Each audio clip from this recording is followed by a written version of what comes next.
नमस्कार दोस्तों। इससे पहले एपिसोड में हमने अलंकार किसे कहते हैं, उसकी परिभाषा और शब्दालंकार उसके भेदों के बारे में जाना। अब शब्दालंकार के बाद में अलंकार का दूसरा जो मुख्य भेद है वह है अर्थालंकार। आज हम उसके बारे में चर्चा करते हैं, उसके भेदों के बारे में चर्चा करते हैं। अर्थालंकार किसे कहते हैं? जहां कविता का चमत्कार। पहले तो मैं आपको एक बात बता दूं कि शब्दालंकार वहाँ शब्द और वर्ण में अलंकार छिपा होता है और यहाँ अर्थालंकार में शब्द और वर्ण में न होकर के अर्थ में उसका अलंकार छिपा होता है। तो सबसे पहले जानते हैं कि अर्थालंकार होता क्या है। जहाँ कविता का चमत्कार या शोभा उसके अर्थ पर आधारित होती है वहाँ अर्थालंकार कहते हैं। वहाँ यदि प्रयुक्त शब्दों के स्थान पर उसके पर्यायवाची शब्द भी रख दिए जाएं तो भी चमत्कार यथावत रहता है। शब्दालंकार में हमने जाना कि वहाँ जिस शब्द को रखा जाएगा उसके स्थान पर किसी दूसरे शब्द को नहीं रख सकते, उसके पर्यायवाची शब्द को नहीं रख सकते। लेकिन अर्थालंकार में उस मूल शब्द के अतिरिक्त उसका अगर कोई पर्यायवाची शब्द है या कोई दूसरा उससे मिलता जुलता शब्द है, अगर हम उसको रखते हैं तो उसका चमत्कार यथावत बना रहता है। एक उदाहरण के द्वारा समझने का प्रयास करते हैं। चली आ रही फैन उगलती, फन फैलाए ब्यालों सी। चली आ रही फैन उगलती, फन फैलाए ब्यालों सी। इस पंक्ति को अगर हम इस प्रकार कहें, उमड़ रही थी फैन उगलती, फन फैलाए ब्यालों सी, तो भी चमत्कार या शोभा वैसी ही रहती है जैसे पहली पंक्ति के अंदर थी। अतः यहाँ पर अर्था अलंकार होगा। तो इसका मुख्य जो भेद है वो ये है कि शब्दा अलंकार के अंदर शब्द, जिस शब्द का प्रयोग किया गया है उस शब्द के अतिरिक्त कोई दूसरा शब्द प्रयोग में नहीं लाया जा सकता। लेकिन अर्थालंकार में उससे मिलता जुलता अर्थ भी प्रयोग किया जा सकता है, जिसके कारण उसके अर्थ के प्रयोग होने के कारण उसमें चमत्कार में कोई परिवर्तन नहीं होता है। ये 13 प्रकार के होते हैं। उपमा, रूपक, उत्प्रेक्षा, अनन्वय, दीपक, व्यतिरेक, विभावना, अन्योक्ति, विशेषोक्ति, अर्थांतरन्यास, असंगति, समासोक्ति और अतिशोक्ति। ये इसके 13 प्रकार होते हैं। हम एक एक के बारे में चर्चा कर लेते हैं। सबसे पहले उपमा अलंकार कहते किसे हैं? जब किन्हीं दो वस्तुओं के गुण, आकृति, स्वभाव आदि में समानता दिखाई जाए या भिन्न वस्तुओं की तुलना की जाए तब वहाँ उपमा अलंकार होगा। उपमा अलंकार में एक वस्तु या प्राणी की तुलना दूसरी प्रसिद्ध वस्तु के साथ की जाती है। एक उदाहरण बताता हूं। हरिपद कोमल कमल समाना। हरिपद कोमल कमल समाना। उपयुक्त उदाहरण में हरि के पैरों की तुलना कमल के फूल से की गई है। यहाँ पर हरि के चरणों को कमल के फूल के समान कोमल बताया गया है। यहाँ उपमान, उपमेय में कोई साधारण धर्म समाना, ये साधारण धर्म है, होने की वजह से तुलना की जा रही है, अतः ये उदाहरण उपमा अलंकार के अंतर्गत आएगा। अब इसमें मूल बात निकल करके आती है कि ये उपमेय और उपमान क्या है। दोस्तों, उपमा अलंकार के 4 रूप होते हैं और वो 4 रूप जब शामिल होते हैं तभी उपमा अलंकार माना जाएगा। वो 4 रूप कौन कौन से हैं? पहला उपमेय, फिर उपमान, फिर साधारण धर्म और चौथा वाचक धर्म। ये चारों का होना आवश्यक है उपमा अलंकार के अंतर्गत। मैं एक उदाहरण आपको बताता हूँ और उस उदाहरण में कौन सा उपमेय है, कौन सा उपमान है, कौन सा साधारण धर्म है और कौन सा वाचक शब्द है, वो अलग अलग विस्तृत रूप से बताता हूँ। साथ में ये भी बताऊंगा कि उपमेय क्या होता है, उपमान क्या होता है, साधारण धर्म और वाचक शब्द क्या होते हैं। पहले उदाहरण लीजिए।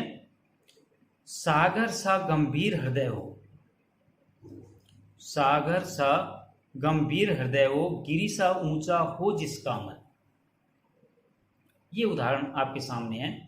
अब इसमें हमको छांटना है कि उपमेय कौन सा है, उपमान कौन सा है, साधारण धर्म और वाचक शब्द कौन से हैं। उपमेय जिस वस्तु या व्यक्ति के बारे में बात की जा रही है, ध्यान दीजिएगा।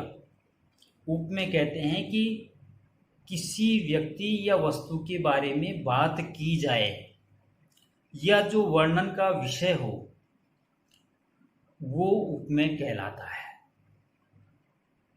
पहला व्यक्ति जिसके बारे में चर्चा की जा रही है वो उपमेय है।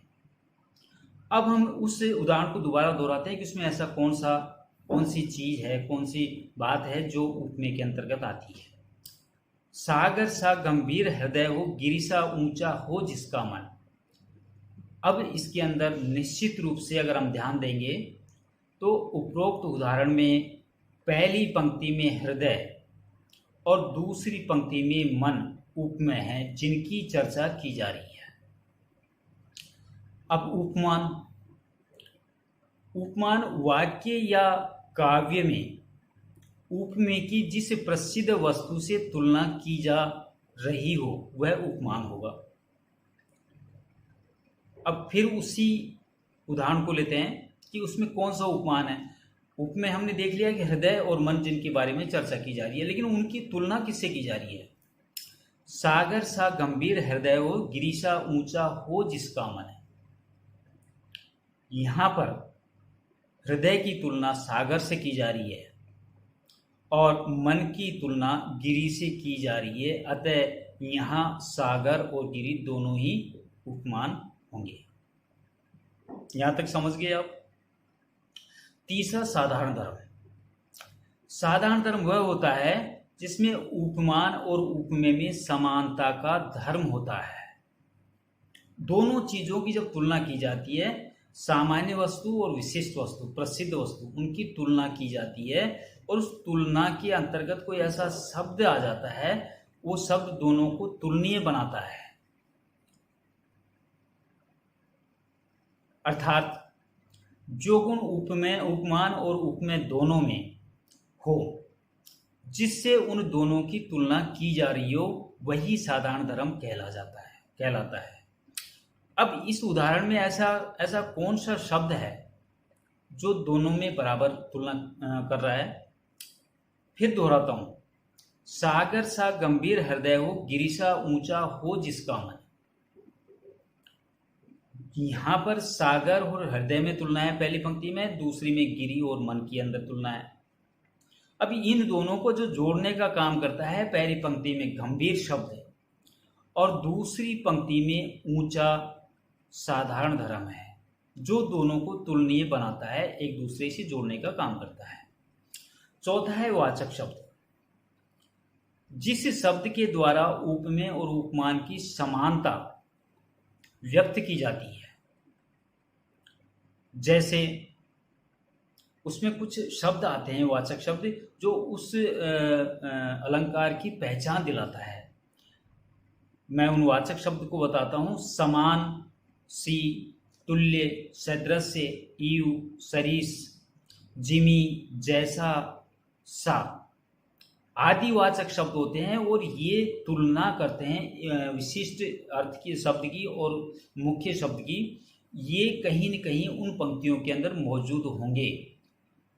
अब इस पंक्ति में इस जो दो पंक्तियां मैंने बताया आपको उदाहरण के द्वारा बताया, दोबारा दोहरा देता हूं। सागर सा गंभीर हृदय हो, गिरि सा ऊंचा हो जिसका मन। यहां गौर कीजिएगा, दोनों की जब तुलना की जाती है तुलना की जा रही है तो वहां पर वाचक शब्द सा आया हुआ है। तो ये जो सा जो शब्द है ये वाचक शब्द है। इसलिए हम ये कह सकते हैं कि इन दो पंक्तियों के अंदर उपमेय भी मौजूद है, उपमान भी मौजूद है, साधारण धर्म भी मौजूद है, वाचक शब्द भी मौजूद है। तो निश्चित रूप से ये उपमालंकार होगा। अब उपमालंकार के भी दो उपभेद होते हैं, एक पूर्णोपमा और एक लुप्तोपमा। पूर्णोपमा उपमालंकार वह होता है जहाँ उपमा के चारों अंग उपमेय, उपमान, साधारण धर्म और वाचक शब्द पाए जाते हैं, वो उपमेय अलंकार पूर्णोपमालंकार माना जाएगा। एक छोटा सा उदाहरण बताता हूं। कर कमल सा कोमल है, कर कमल सा कोमल है। उपमेय कौन सा हुआ? कर। उपमान हुआ कमल। साधारण धर्म हुआ कोमल और वाचक शब्द हुआ सा। तो ये पूर्णोपमा उपमालंकार हुआ। दूसरा है लुप्तोपमा उपमालंकार, जहां उपमा के चारों अंगों उपमेय, उपमान, साधारण धर्म और वाचक शब्द में से किसी एक, दो या तीन अंगों का लोप होता है, वहां लुप्तोपमा अलंकार कहा जाएगा। कुछ उदाहरण बताता हूं। किसी में उपमेय का लोप होगा तो किसी में उपमान का लोप होगा, तो किसी में साधारण धर्म का लोप होगा, तो किसी में वाचक शब्द का लोप होगा। किसी एक का लोप वहां पर होता है, दो का भी लोप हो सकता है, तीन का भी लोप हो सकता है। तापस बालासी गंगा, एक पंक्ति है, तापस बालासी गंगा। यहां पर साधारण धर्म लुप्त है, यहां सुंदरता रूपी गुण का लोप किया गया है, तो यहां साधारण धर्म का लोप है, इसलिए ये लुप्तोपमा होगा। दूसरा है जिमी तुलना तो दीजिए, सुबरन सौरभ माई, कुसुम तिलक चंपक हो, ओ नहीं जानो ताई। यहां उपमान लुप्त है। उपमेय तो है लेकिन उसकी तुलना करने वाला कोई विशिष्ट अर्थ नहीं है, इसलिए यहाँ उपमान लुप्त है। जिससे तुलना की जाए वह उपमान यहाँ पर ज्ञात नहीं है। तीसरा उदाहरण है कल्पलतासी अतिशय कोमल। कल्पलतासी अतिशय कोमल, यहां पर उपमान है कल्पलता, लेकिन उपमेय नहीं है। अतः यहां उपमेय लुप्त है, क्योंकि कौन है कल्पलतासी कोमल ये बताया नहीं गया है, अतः लुप्त उपमा होगा। चौथा और अंतिम इसका उदाहरण मैं बताऊं आपको। नील सरोवर श्याम तरुण अरुण वारिज नयन। नील सरोवर श्याम तरुण अरुण वारिज नयन। यहां पर उपमेय भी है, उपमान भी है, साधारण धर्म भी है, लेकिन वाचक शब्द का लोप है। यहां कहीं भी वाचक शब्द नहीं है, इसलिए यहां वाचक शब्द का लोप या उसके कोई पर्यायवाची शब्द भी आ सकता था, लेकिन उसका लोप होने के कारण ये लुप्तोपमा अलंकार होगा। तो ये उपमा अलंकार मैंने आपको बताया। दूसरा है इसका रूपक अलंकार। रूपक अलंकार जहां पर उपमेय और उपमान में कोई अंतर नहीं दिखाई दे, वहां रूपक अलंकार होता है, माना जाता है। अर्थात जहां पर उपमेय और उपमान के बीच में भेद को समाप्त करके उसे एक कर दिया जाता है, वहां पर रूपक अलंकार होगा। सीधे सीधे अर्थों में हम कहें तो जब गुण की अत्यंत समानता के कारण उप में कोई ही उपमान बता दिया जाए या उपमेय और उपमान में कोई अंतर दिखाई नहीं दे, ऐसे में वहां रूपक अलंकार माना जाएगा। उदाहरण से समझने की कोशिश करते हैं। पायो जी मैंने राम रतन धन पायो, एक पंक्ति है, इसमें राम रतन को ही धन बता दिया गया है। परिभाषा में बताया गया कि उपमेय और उपमान में कोई अंतर दिखाई नहीं देता या उपमेय को उपमान ही मान लिया जाता है। इसमें राम रतन को ही धन बता दिया गया है। राम रतन उपमेय पर धन उपमान का आरोप लगाया गया है एवं दोनों में अभिन्नता है। अतः जहां पर उपमेय और उपमान में कोई अंतर दिखाई नहीं दे, वहां पर हम ये कह सकते हैं कि ये रूपक अलंकार होगा। एक और उदाहरण मैं आपको बताऊं। अंबर पनघट में डूबो रही, तारा घट उषा नागरी। यहां अंबर में पनघट, तारा में घट और उषा में नागरी का आरोप किया गया है। अतः यहां रूपक अलंकार होगा। रूपक अलंकार में उपमेय को उपमान का रूप देना माना गया है। दूसरा, इसमें वाचक पद का लोप रहता है। वाचक शब्द कहीं पर भी इसमें नहीं पाया जाता। इसमें उपमेय का भी साथ साथ वर्णन किया जाता है। अतः जिनके अंदर तीनों तत्व मौजूद होते हैं वो रूपक अलंकार होगा। एक और उदाहरण मैं आपको बता देता हूं। मैया मैं तो चंद्र खिलौने ले हूं, एक बालक की जिद है। यहां उपमेय चंद्रमा है, पर चंद्रमा में उपमान खिलौना का आरोप किया गया है। अतः यहां रूपक अलंकार होगा। अगला है उत्प्रेक्ष अलंकार। उत्प्रेक्ष अलंकार, जहां पर उपमान के न होने पर उपमेय को ही उपमान मान लिया जाता है।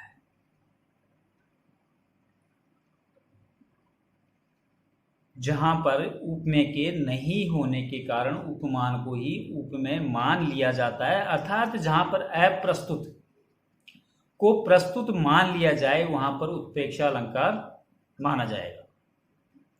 अगर किसी पंक्ति में, इसके वाचक शब्द होते हैं, अगर किसी पंक्ति में मनु जनु मेरे जानते मनहु मानो निश्चित ईयु ज्यों आदि आते हैं, आदि वाचक शब्द जिनके अंदर मौजूद होते हैं, वहां पर उत्प्रेक्ष अलंकार माना जाएगा। उदाहरण द्वारा समझिए। ले चला साथ में तुझे कनक, ले चला साथ में तुझे कनक जो भिक्षुक लेकर स्वर्ण। उपरोक्त पद में कनक का अर्थ होता है धतूरा। कवि कहता है कि वह धतूरे को ऐसे लेकर के चला मानो कोई भिक्षुक सोना ले जा रहा हो। काव्यांश में ज्यों शब्द का इस्तेमाल हो रहा है एवं कनक उपमेय में स्वर्ण उपमान के होने की कल्पना की गई है। यहां उपमेय नहीं है, लेकिन कनक उपमेय में स्वर्ण उपमान के होने की कल्पना हो रही है। अतः यह उत्प्रेक्ष अलंकार माना जाएगा होगा। उत्प्रेक्ष अलंकार तीन उपभेद इसके माने गए हैं। वस्तुत्प्रेक्षा, हेतुत्प्रेक्षा और फलोत्प्रेक्षा। ये इन तीनों में एक सूक्ष्म भेद होता है। जैसे नंबर 1 वस्तुत्प्रेक्षा। जब उपमेय में उपमान की संभावना व्यक्त की जाती है, अर्थात प्रस्तुत वस्तु में अप्रस्तुत वस्तु की संभावना व्यक्त की जाती है, वहां वस्तुत्प्रेक्षा अलंकार माना जाएगा। जैसे वही शुभ्र सरिता के तट पर कुटिया का कंकाल खड़ा है, मानो बांसों के घुन बनकर सत सत हाहाकार खड़ा है। दोहराता हूं, वही शुभ्र सरिता के तट पर कुटिया का कंकाल खड़ा है, मानो बांसों के धुन बनकर सत सत हाहाकार खड़ा है। यहां पर घुन प्रस्तुत वस्तु में हाहाकार अप्रस्तुत वस्तु की संभावना व्यक्त की गई है, अतः ये वस्तुत्प्रेक्ष अलंकार होगा। दूसरा है हेतुत्प्रेक्ष अलंकार। जहां पर काव्य में अहेतु में हेतु की संभावना व्यक्त की जाए वहां पर हेतुत्प्रेक्ष अलंकार होगी। जैसे विनय सुख नासा का धर ध्यान, बन गए पुष्प पलाश अराल। इन दो पंक्तियों में डाक के फूलों का वक्र आकार होना स्वाभाविक होता है। नायिका की नुकीली नाक की उसमें संभावना की जाए यह हेतु नहीं है, परंतु जहां उसे हेतु माना गया है अतएव अहेतु की संभावना होने के कारण इसे हम हेतुत्प्रेक्ष अलंकार कहेंगे, मानेंगे। तीसरा है फलोत्प्रेक्ष। जब अफल में फल की संभावना, जब अफल में फल की संभावना व्यक्त की जाए वहां फलोत्प्रेक्ष अलंकार माना जाएगा। जैसे नित्य ही नहाती शीर सिंधु में कलाधर है, सुंदरी तवानन की क्षमता की इच्छा से। क्या मतलब? यहां पर चंद्रमा का प्रतिदिन क्षीर सागर में स्नान करने का उद्देश्य सुंदरी के मुख की क्षमता को प्राप्त करना निहित है। वास्तव में ऐसा होता नहीं है, वो कल्पना की गई है। फलोत्प्रेक्ष में एप्पल में फल की संभावना व्यक्त की गई है, तो यहां पर वास्तव में ऐसा नहीं है, परंतु इसकी संभावना व्यक्त की गई है, अतः ये फलोत्प्रेक्ष अलंकार होगा। आज हमने शब्द अलंकार के 3 रूप, 3 भेद और उनके उपभेदों, उपमा, रूपक और उत्प्रेक्षा की चर्चा की। अगले एपिसोड में इन्हीं की चर्चा को आगे बढ़ाते हुए इनके जो आगे की जो भेद हैं उनके बारे में हम चर्चा करेंगे। नमस्कार, बाय।